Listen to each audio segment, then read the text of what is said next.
All right. I hope everybody is doing well tonight.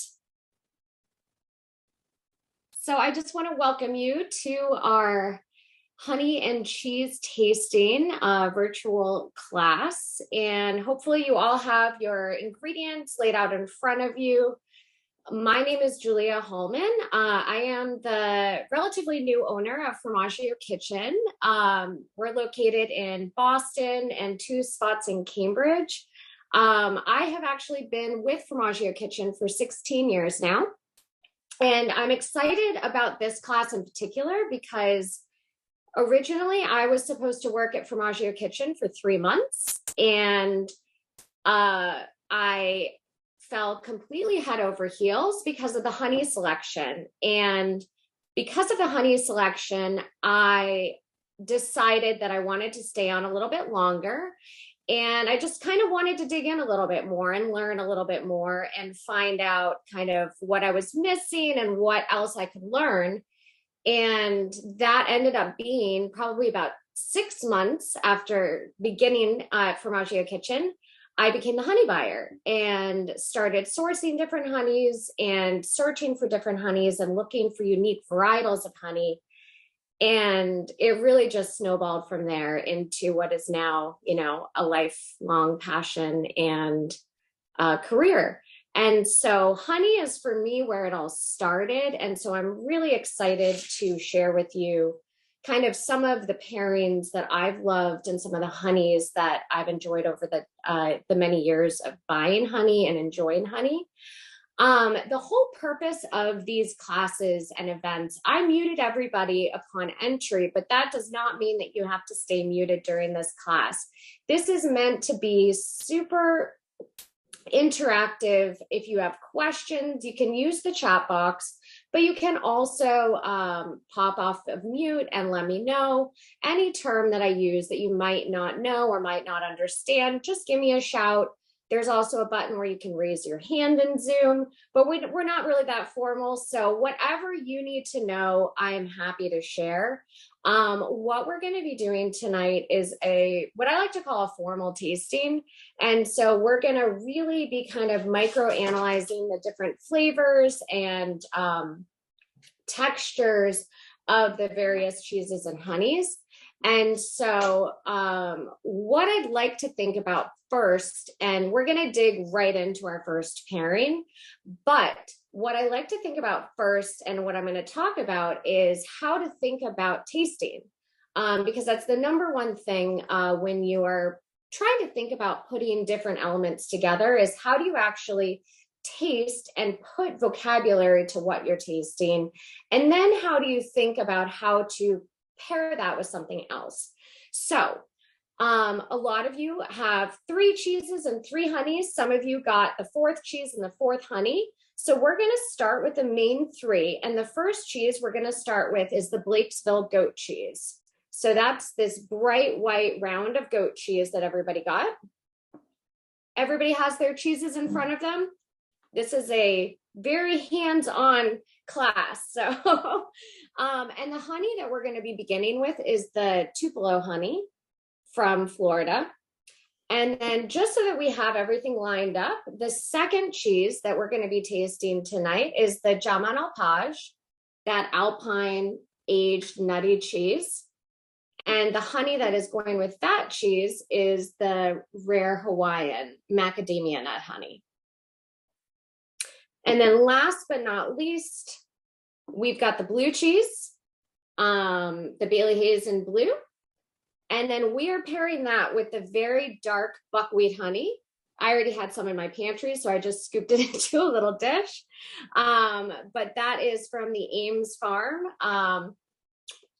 And then last but not least, we will finalize if you decided to get the add-on. We've got the Brebis Pardue, and then the incredible lavender honey from Provence. All right, are we ready to start?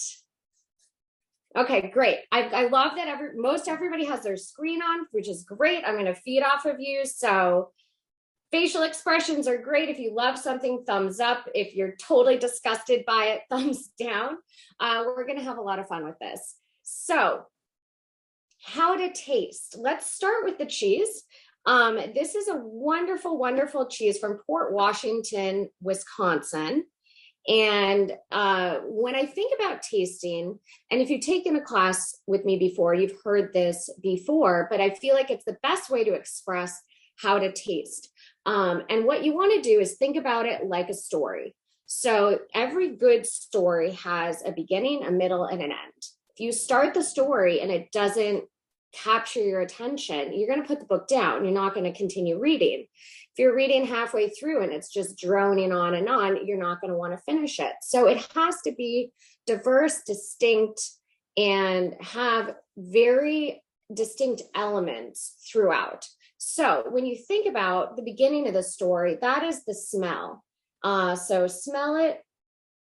You know, with this, you get a nice sort of sourness. And I think a lot of times we think about sourness with a negative connotation, but it doesn't have to be that way. What I always like to tell people and recommend to people is say the first word that comes to your head when you're tasting something, smelling something.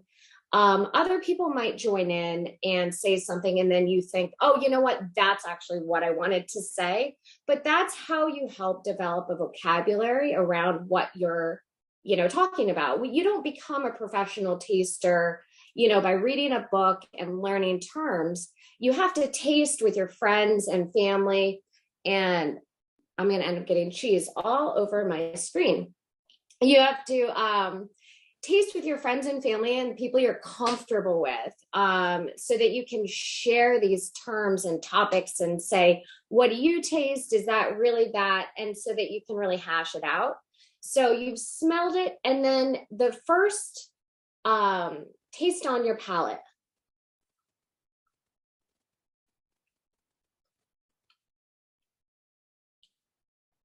Then the middle of the story. Try to get it on as much of your palate as possible. And the reason for that is because you taste different flavors on different parts of your palate. Oftentimes, I'll say a cheese or a honey or something is high toned. And what that means is that it's hitting the top of my palate. I kind of think of it directionally, or it's heavy. And that means it's weighing down kind of the back of my palate. So you can, like I said, there's no right or wrong vocabulary. Just say what feels natural and then go from there. And then the finish. How does it end? Does it immediately drop off? Is it a flavor that lingers in a positive way? Is it pronounced bitterness or funkiness or pungency? So those are all things to kind of think about when you're tasting the cheese. And when you pair two things together, I think the great way of sectioning the taste of an item into three parts is so helpful, because right, every time I turn on Zoom, my dog whines. She's got this Zoom instinct where she has to make noise, and maybe it's just the cheese that's out, but so you've got three parts: the beginning, the middle, and the end. And okay, you're gonna get cheese so that you be quiet. I've created a monster. So you've got the beginning, the middle, and the end. And as you tasted, the beginning is distinctly different than the end. And so what that means is the order in which you pair things together matters. And so what I recommend tonight is try the cheese first and then the honey, and then try the honey first and then the cheese, because we've had several instances, especially with chocolate and cheese, which is fascinating, where trying the chocolate first and then the cheese is awful, like terrible pairing, never recommend it. And then you flip them and do the other way first, and it's a fantastic pairing. So it really does matter what order you try the things in. So this cheese, just to talk about the cheese a little bit, is a fabulous goat cheese. As I mentioned, it's from Wisconsin, but not kind of what you'd expect a traditional American Wisconsin cheese to be like. This cheese, one of the cheesemakers is Veronica Pedroza, and she is a longtime friend of ours at Formaggio Kitchen. She actually worked and lived in New England for a long time, and so that's how we got to know her so well. And she ran a sheep dairy in New York. and has since moved to Wisconsin. And this Blakesville Creamery was actually started in 2020. You know, not the easiest year for a business to get started, but they've actually thrived, kind of due to their focus and their passion on sustainability and quality cheese making. They're really trying to take cheese making back to traditions. So a lot of times with goat cheeses, folks use frozen cheese curd to then make the cheese. You know, the primary ingredient in a cheese is the cheese curd. And, you know, you pack it together in whatever form it comes in, and then you allow it to age. They are very passionate about using fresh cheese curd year round, because it changes the texture, the flavor, the nuance. And they even have t-shirts that say, you know, say no to frozen curd, because they really are passionate about that. So you can get a real sense of kind of the brightness, but also the creamy milkiness of this cheese. The rind is fairly delicate and thin. So really what you're getting is the quality of the milk, and that you get that slight sourness on the rind, which I personally love with the honey. And oftentimes when you add in a sweet element into a cheese pairing, you get, first of all, that salty sweet blend, which is just a naturally delightful pairing. But oftentimes what happens, and you'll see this as we move along, some of the pungency in the cheese is tempered a little bit when you add something slightly sweet. That's why we love on our cheese boards using kettle corn. It seems like an odd pairing, but again, if you just think about it as, you know, salty and sweet, it's just got this nice crunch to it. It's delicately sweet and pairs beautifully with cheese, and it tempers just a tiny bit some of the pungency and funkiness, so you can actually taste the undertones. So we're going to taste it with the Tupelo honey. So what I recommend, like I said, try the Tupelo honey on its own first. And probably the first thing that you notice about this honey is the viscosity and how liquid it is. And when you taste it, it is incredibly clean. Again, I'd call it, because of the sweetness and kind of how it hits the roof of your mouth, I call it high toned.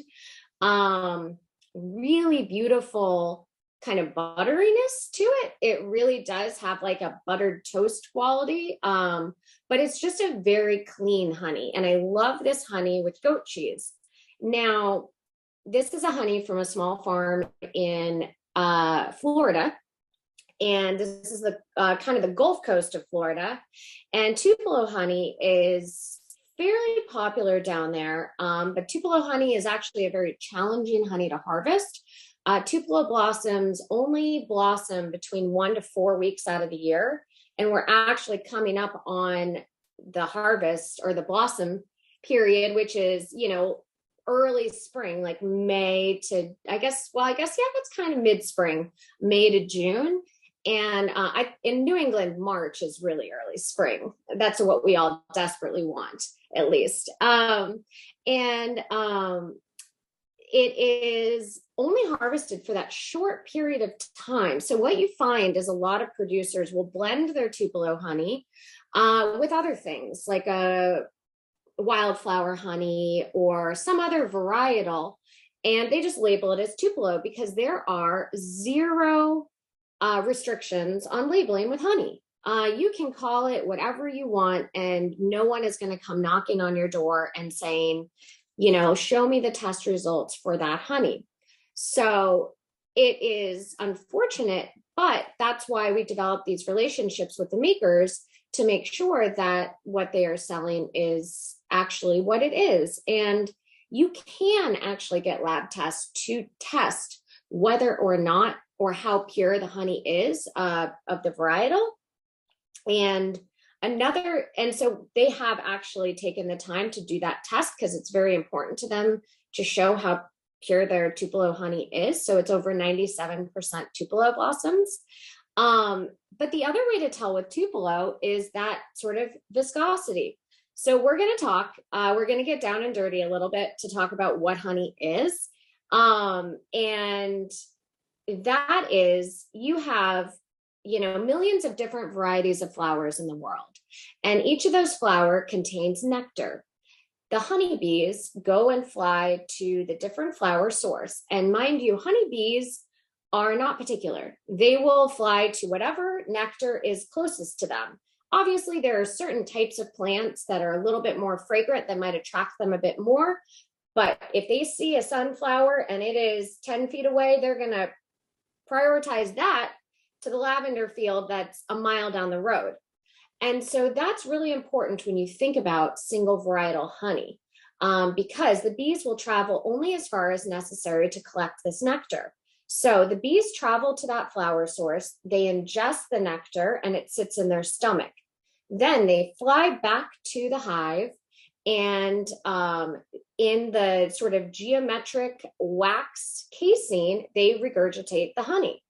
And the enzymes in the stomach help to essentially transform it from nectar to honey. But in addition to that, the worker bees flap their wings and actually reduce the moisture content of that. At that point, it's sort of a honey nectar sort of blend in a sense. So they are dehydrating it, dehumidifying it in a sense. Once it reaches the perfect level, and scientists still do not know how they know when to cap off the wax, but once they flap their wings enough and reduce the moisture content to the perfect level, they cap it off with wax, and that is honey.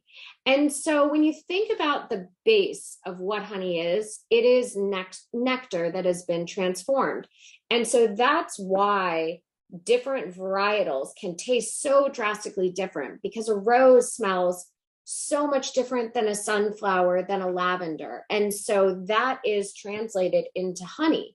And just because a rose smells one way or lavender smells one way does not necessarily mean the honey will have those attributes. And that's why I fell in love with honey, because I felt like there was just this endless possibility of what you could find. And that's why we really have almost no honey that has anything added to it. It's just different varietals in the store. Tonight, it is purely single varietal honeys.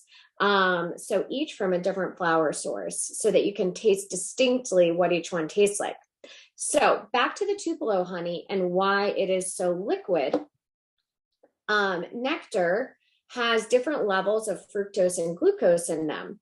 Honeys that have a high level of, or nectar that has a high level of fructose is going to always remain liquid. So Tupelo honey will never crystallize on you. The opposite is true of honeys that have high levels of glucose, like this lavender honey. It is not coming out because it basically crystallizes almost instantaneously. And so I love to think about texture as a quality of honey. Honey never expires. And it never needs to be refrigerated. You can leave it in your, Lord knows I've got a lot of honey in my pantry, and there's some old stuff in there, but it never goes bad. And that's the great thing. As over time, depending on the levels of fructose and glucose, it will crystallize in different ways. Some honeys turn into these big chunky crystals. Some are a little bit more fine, but I feel like that all sort of enhances the enjoyment of it. It just turns into a different product over time. All right, so now I've kind of talked a bit about the cheese, about the honey. Now let's put them together. If you haven't already, then grab the honey. Now, again, when doing the tasting, I recommended to try the honey and then the cheese, and then try the cheese and then the honey, but definitely try the two together, in one bite. Honey is one of those things that it's absolutely lovely drizzled over everything.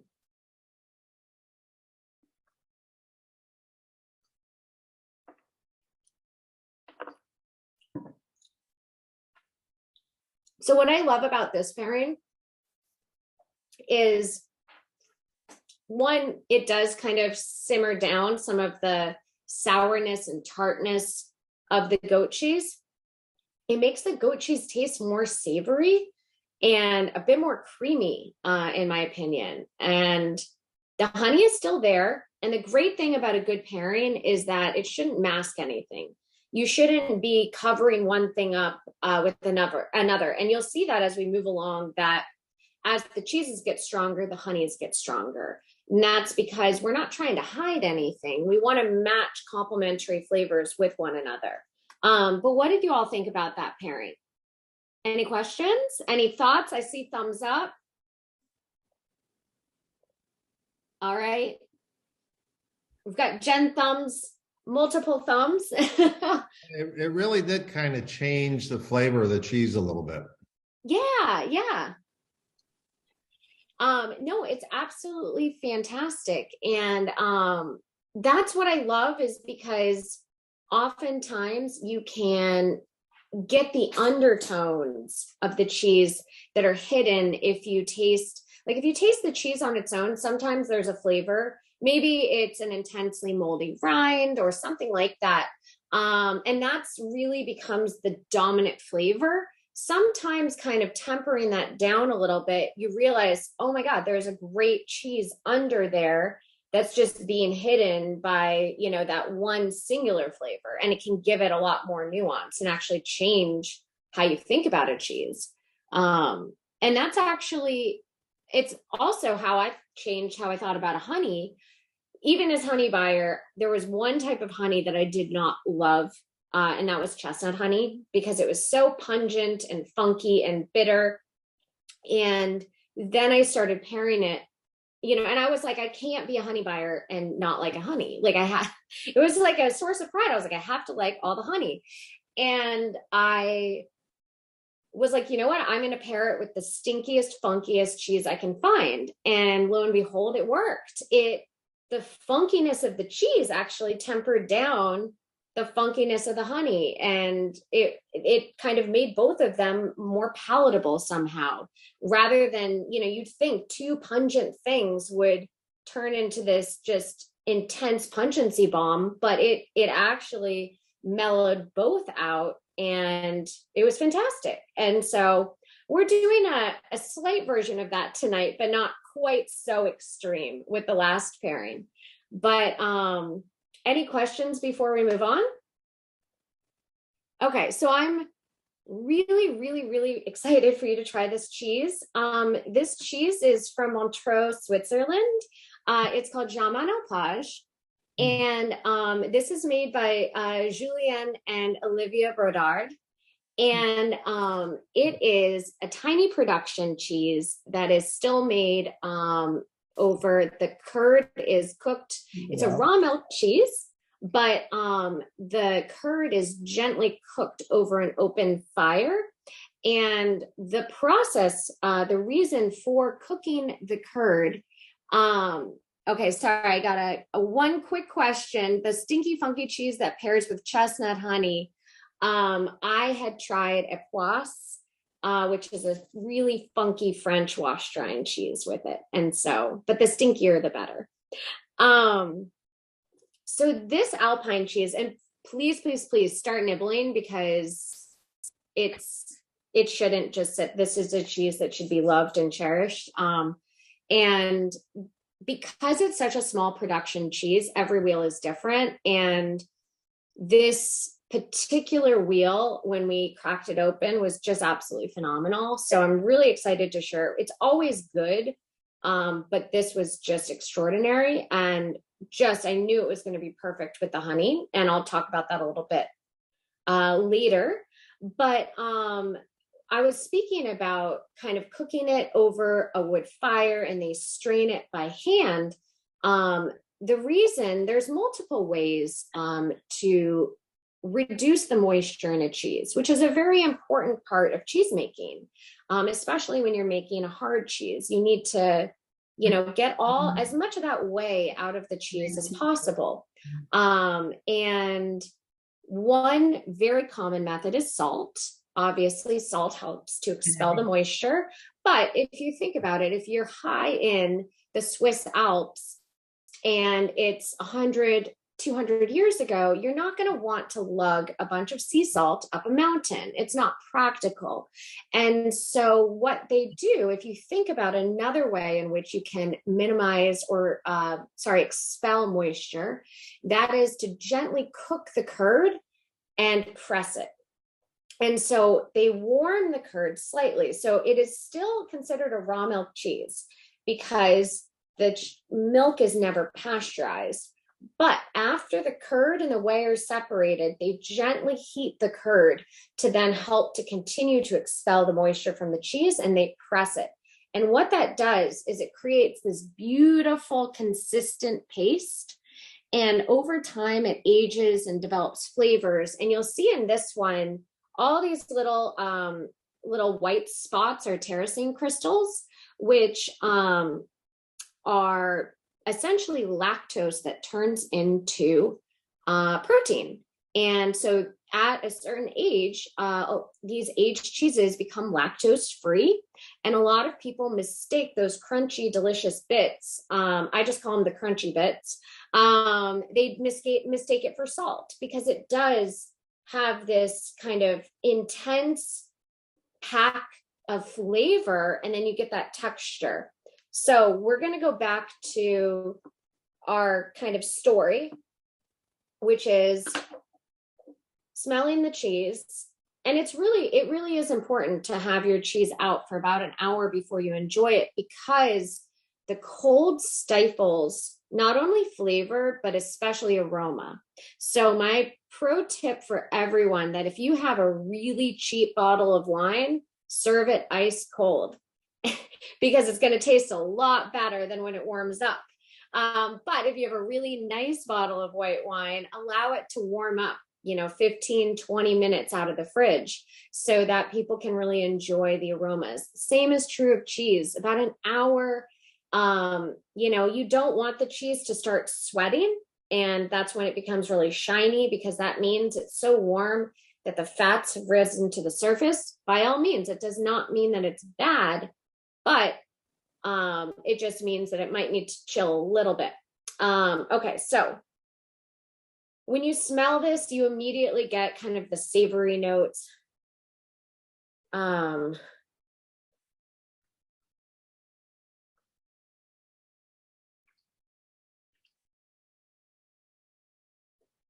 When you enjoy it, what I love is that you get notes of like caramelized onion and a lot of like broth, like a really rich chicken broth or something like that. But then it really lingers on the finish, which I love. I feel this is a version of a Gruyere. It can't be considered Gruyere because it doesn't fit the specifications of size. The wheel is a different size, and but other than that, it is made in that similar style. It's aged very rustically, which is why you get that more intense sort of earthiness when you're tasting it. And I really wanted to pair it with this Hawaiian honey. It's macadamia nut honey. So it's from macadamia blossoms. And let's just go ahead and dig in and try it together.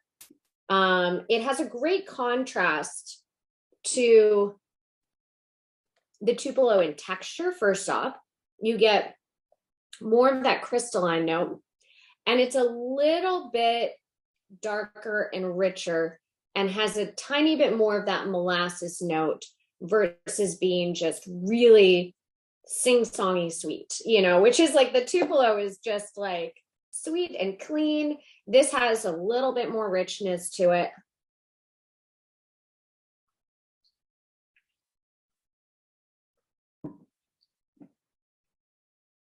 What I love is when you pair them together,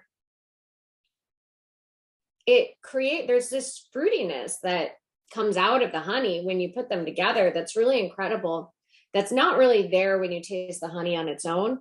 The great thing about pairing is, like I said before, you're not masking one flavor or another. You're trying to create a flavor profile that wasn't there before. Oh, there goes my cheese.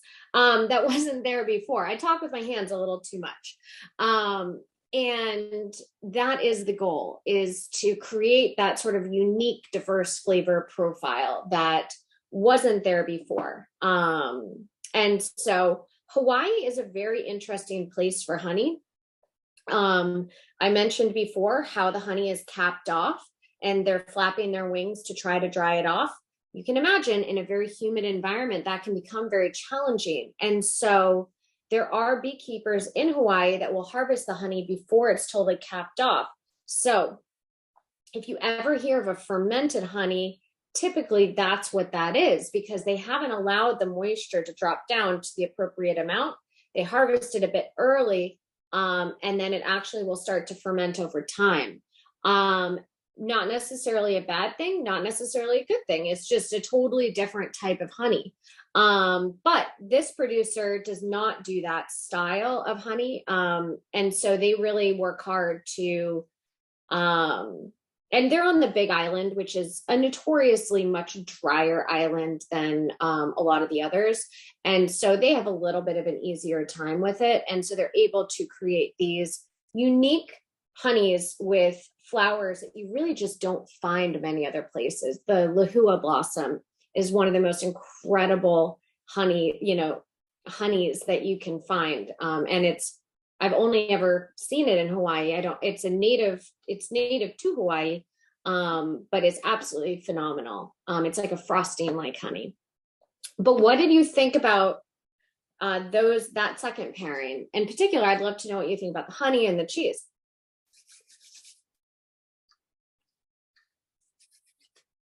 Any thoughts? Thumbs up? Did people like it more than Okay, great. Karen and Michael like it. This is a revelation because this is not a practice that we usually perform. So that was our interest in this, in your session, which is already very exciting. So the honeys thus far are just an they're standalone. They stand alone, but they're also enhancements to your fabulous cheeses. So yeah, we're learning. Oh, good. I'm so glad you think that. And you can understand why 16 years ago, I grew up with honey bear honey. That's all I knew. And so I didn't realize that there was this wide diversity of flavors and textures.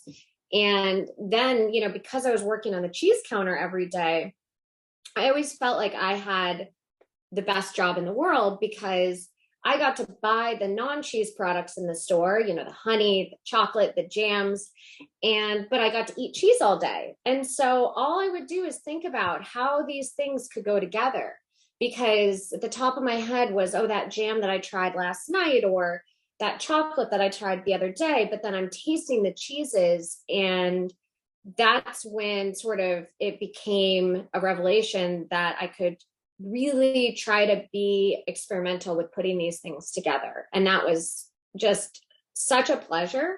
And that honestly taught me to simplify food when I'm thinking about pairings and think about one flavor.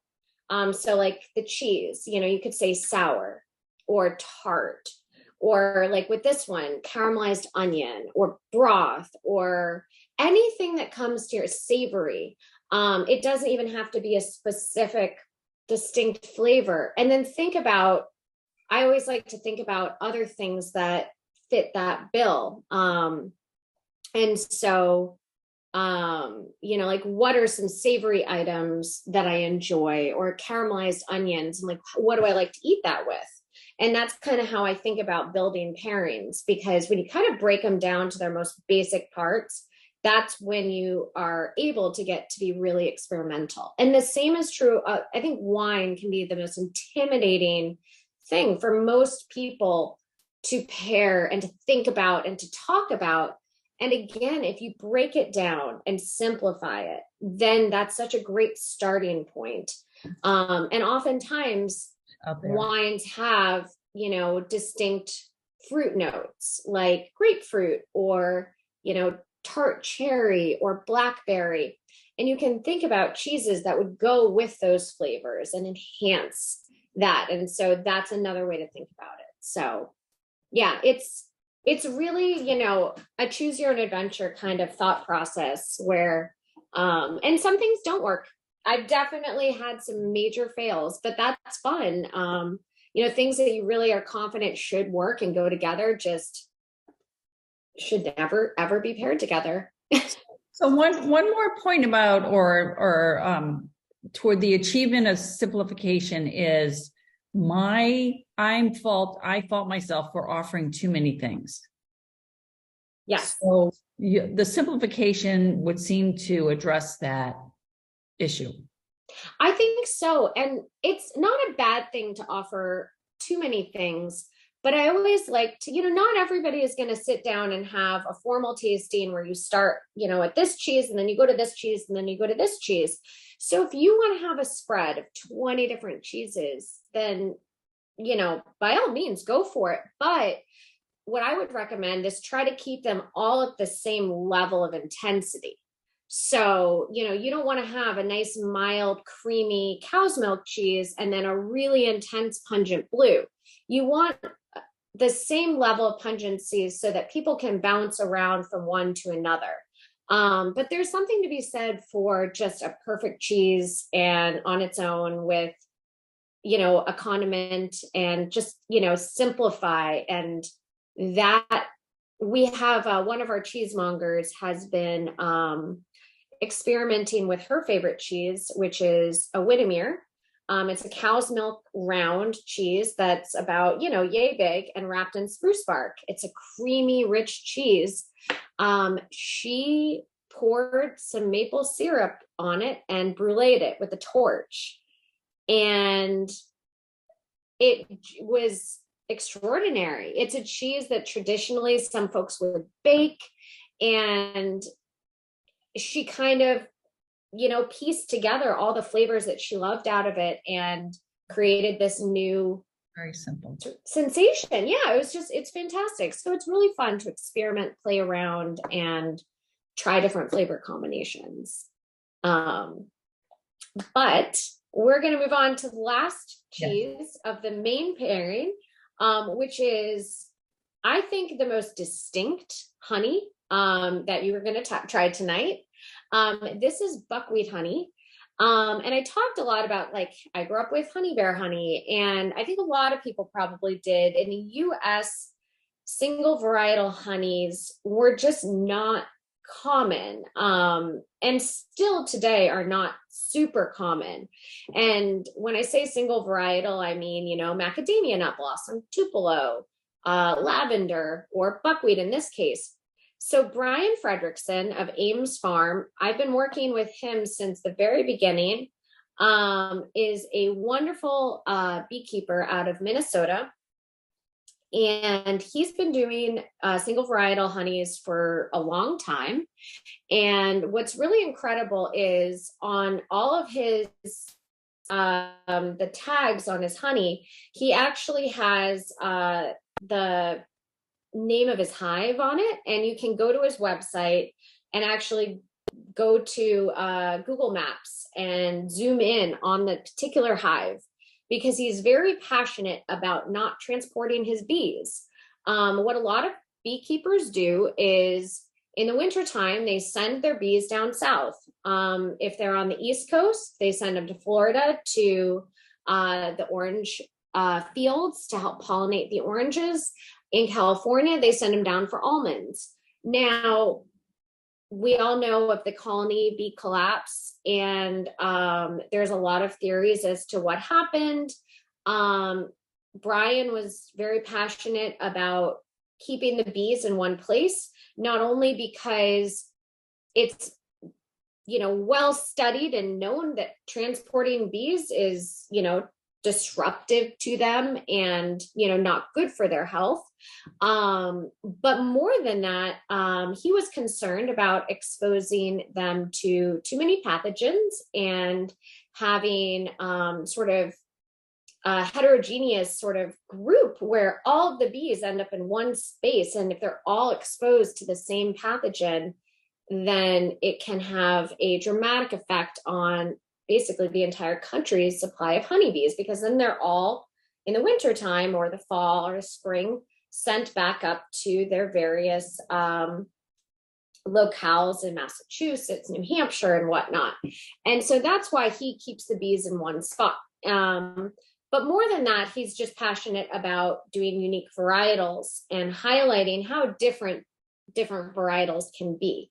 So buckwheat honey has been touted for health benefits, which is a great, for me, side effect, but I more am interested in the flavor.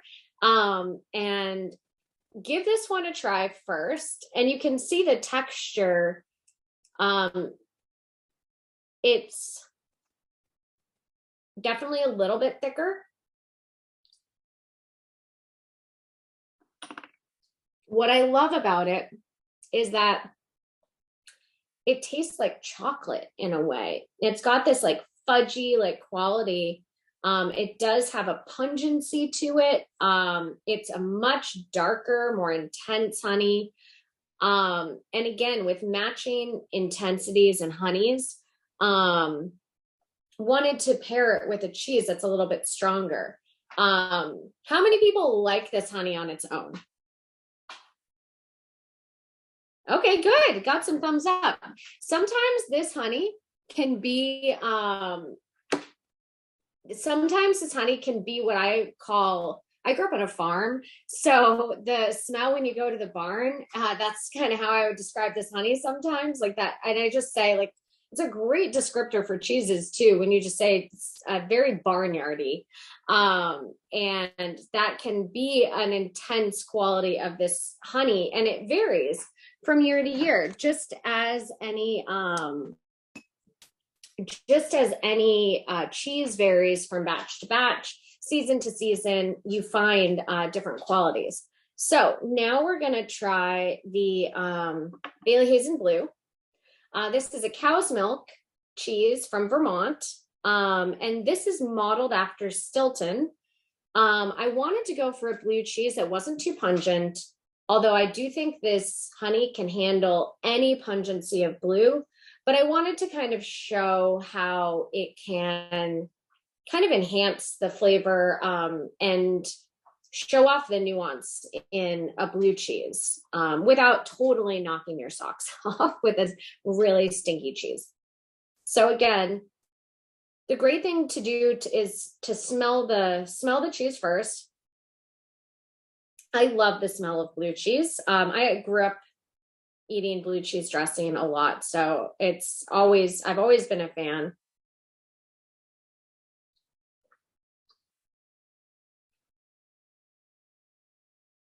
What I love about this cheese is that you get a balance of creaminess and the blue flavor. So you're not getting kind of knocked over the head with pungent blue cheese flavor, but you are getting creaminess, and it is quite salty, which is where the honey comes in. So pair them together.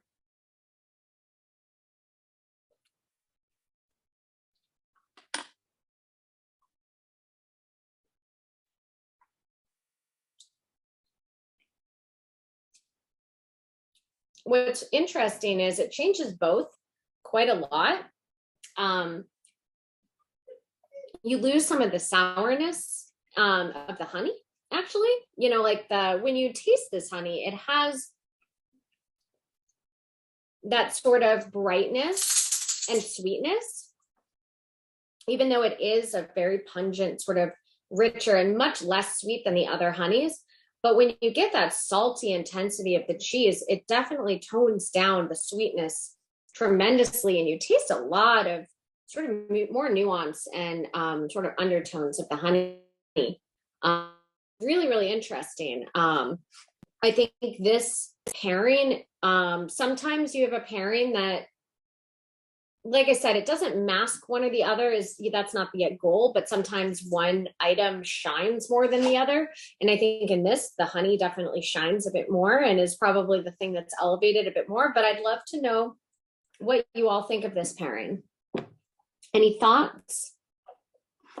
I know this is a very sticky tasting. I see everybody licking their fingers, so I'm glad I'm not alone. Okay. I'm a blue cheese lover, so Yeah. we're starting out from that. The honey on its own is spectacular because of its personality. I don't need to disguise blue cheese because I love it, but the combination makes each other shine, in my opinion. Awesome. I totally agree. I think that that's a great thing about a pairing is it's not hiding one thing or another. And someone mentioned that the cheese brought out some coffee notes in the honey, and I totally agree. You get those sort of, it's almost like mocha type flavors, which is really, really interesting and very cool. Any other thoughts on that one? All right. Now I'm going to do a poll, and you can vote multiple times. How many people liked the first pairing the best? All right, I'm going to swipe through so I can see everybody. Okay, so a couple of hands. How many people liked the second pairing the best? The macadamia nut honey and the jaman alpage. All right. And what about the third one? Okay, I see some thumbs up, some claps.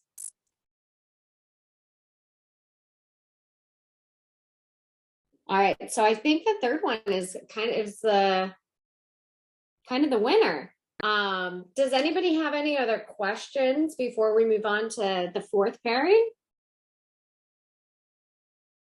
All right, we're going to dig in. I have my little tiny cheese board that my stepdad made for me, and it does not fit all of my cheeses tonight. So I have to bring in the reserves.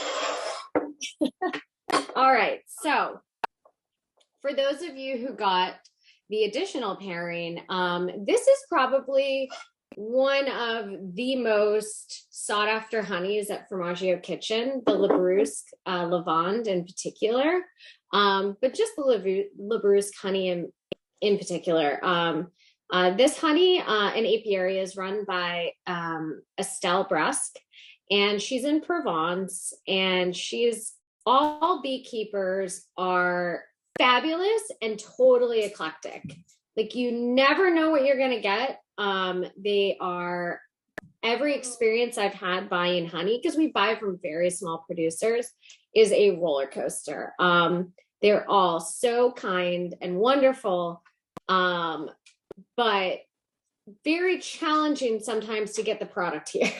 And what makes it even more challenging when you're talking about a Provençal honey is she's such a small producer that, honey is harvested once a year. You know, when the flower blossoms, then that's it. And so really we get what we can get. And so oftentimes we do run out of her honeys, depending on the different types. For the first time ever in, the history of my buying her honey, we got oak honey this year, which is extraordinary. I remember about 15 years ago, we got heather honey from her that I ask about every year. And she's just, because of climate change, it's not growing where she is anymore, and she can't harvest it. But I'm always going to ask because it was extraordinary. So this is lavender honey. And I mentioned before a honey that sort of naturally crystallizes. This honey is less than a year old. So this is from last season's harvest, because we will get the new harvest. Usually I place my order in about September when she lets me know how her harvest went, depending on, the season, there's a drought or anything like that. And just kind of gives me an idea. What I always do for her is I give her a wish list of what I would love to order for the year. And then she brings me to reality and says, this is what I can offer you. And this is how we work with a lot of our producers. A lot of them cannot support, what we would love to bring in, which is totally fine. And we tell them that from the beginning. I've had beekeepers that I've bought 2 cases a year from. That was a local beekeeper. And it was my first ever product that I brought into the store for the first time. And he was a teeny tiny little beekeeper. He only had 3 hives and his honey was extraordinary. And he said, I can sell you 2 cases a year. And I said, I'll take it. And that was it. And it was fun because that meant that 24 people got to experience what I experienced. And for me, that meant a lot. And so it's worth the trouble, the effort, whatever you want to call it. I don't want to call it trouble because it's not. It's an absolute pleasure. So what you'll see with this honey is none of her honeys are filtered. None of our honeys in the shop are filtered or heated. I do not like the term pasteurized with honey because it's not an accurate term. Raw honey is safe unless you are an infant. And heating honey does not make it safer. And so that's why oftentimes people will say, is your honey pasteurized or things like that? And that's not a technically good term to use, in my opinion, heated or unheated. And the reason people heat honey is because when you get a honey like this, it is very difficult to take it out of the hive sometimes. And so they will heat it when it's high in glucose versus fructose. It's high in fructose, great. They'll put the honeycomb in a centrifuge and they can just whip it around and all the honey comes out, no problem. When it's thicker like this, what the Italians will do is they will put the honeycombs in the warmest, sunniest room in the house. And there's an Italian phrase for it. And that's how they gently warm the honey, but you don't want it to get too hot. Really, you don't want it to go too much above like 100 degrees. We always say that if your honey gets so hard and you need to soften it a little bit, put the entire jar in hot water and then stir it until it softens to your liking. Don't put it in the microwave. And the reason for that is you lose the nuance of the flavors. And obviously there are a lot of other, just sort of amazing live microbials in honey. Or I shouldn't say microbials because it's naturally an antimicrobial, but there are a lot of amazing elements in honey that are diminished when you heat it. And so it is a lovely thing to enjoy it as it was, intended. So you can see this one is very, very thick. All right, so it's like frosting. Everybody has their honey.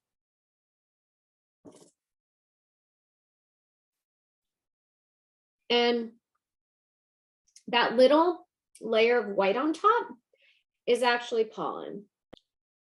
And so the pollen will affect the flavor of the honey. And so if you can also dig below the pollen to taste what just the honey tastes like as well. What I love about this honey, it has, I don't know if anybody has ever had mastika. It's a Greek kind of gum. And it's sort of delicately sweet, but really coats your entire palate. I love the texture of this, how it's almost like frosting.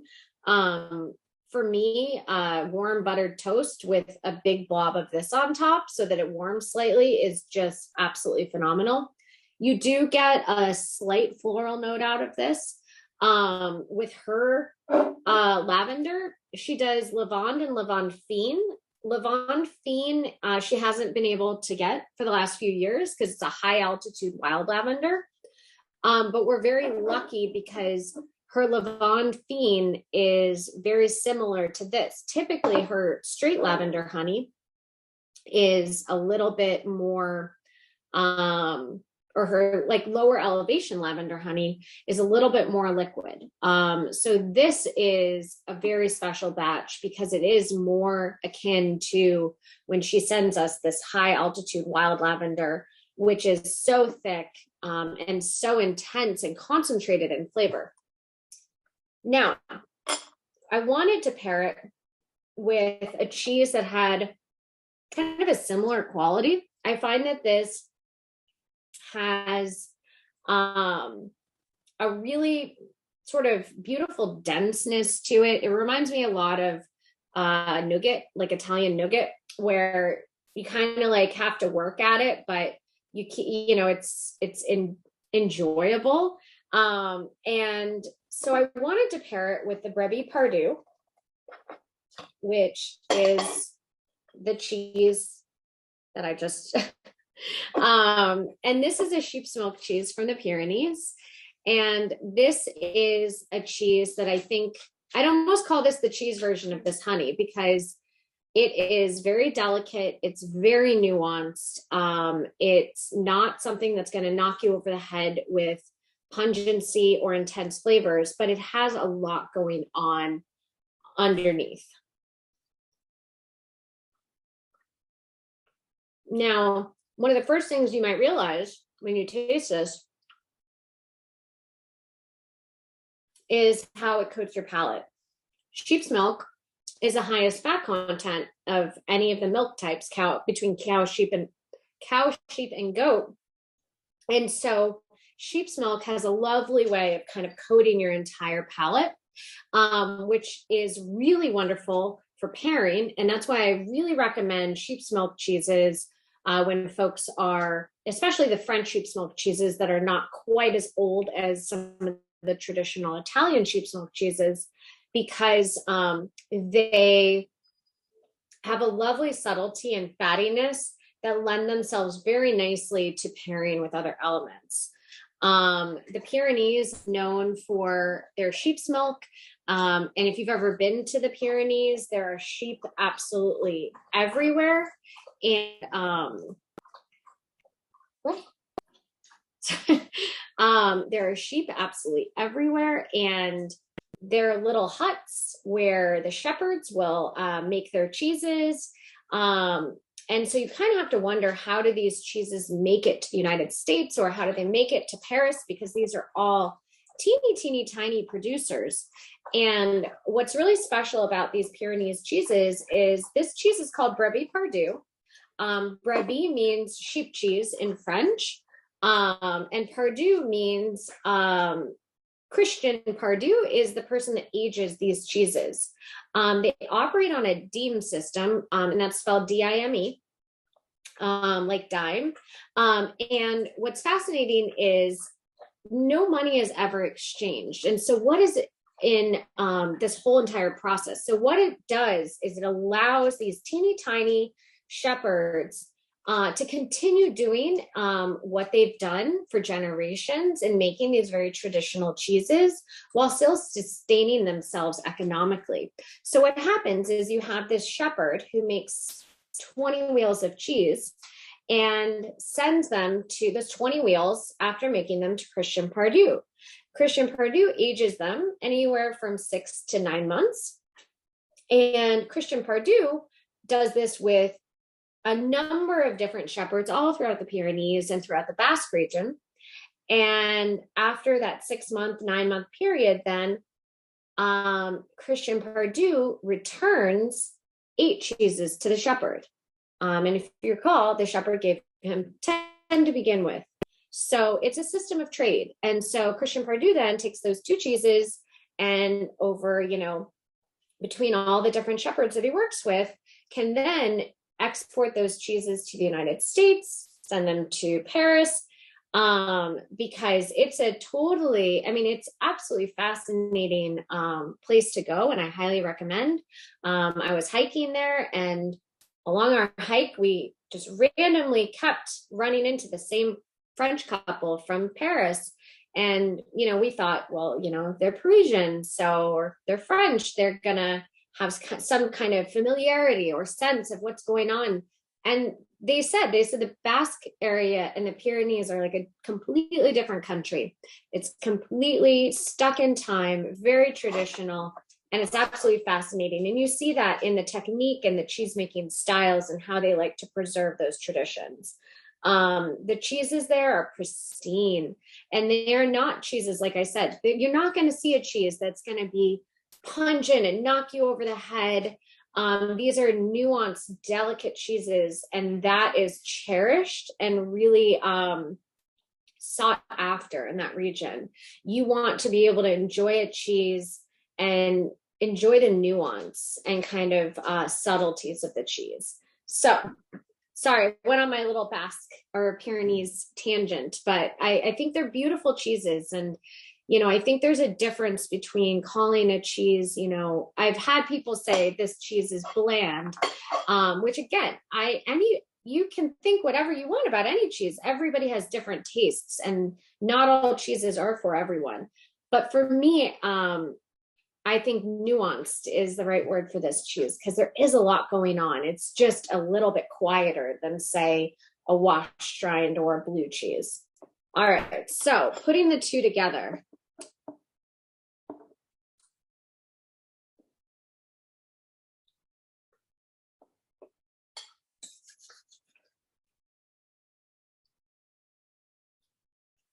What I love is that, again, the saltiness of the cheese brings out a totally different quality in this honey that was not there before. And it's just fascinating to taste and see how kind of much more life there is and uniqueness to this honey once you add in just that little element of salt and cheese. And then the cheese, I think, is actually stays its course in a way. It doesn't, you know, change too much, but I'd love to know what you all think. Any thoughts on this pairing? This is definitely one of the more delicate pairings of the night. So I'm very interested to know what you think. Could you mute that? Sure. Rob and Emily, what do you think? Okay, you can't hear shit. Unmute it, please.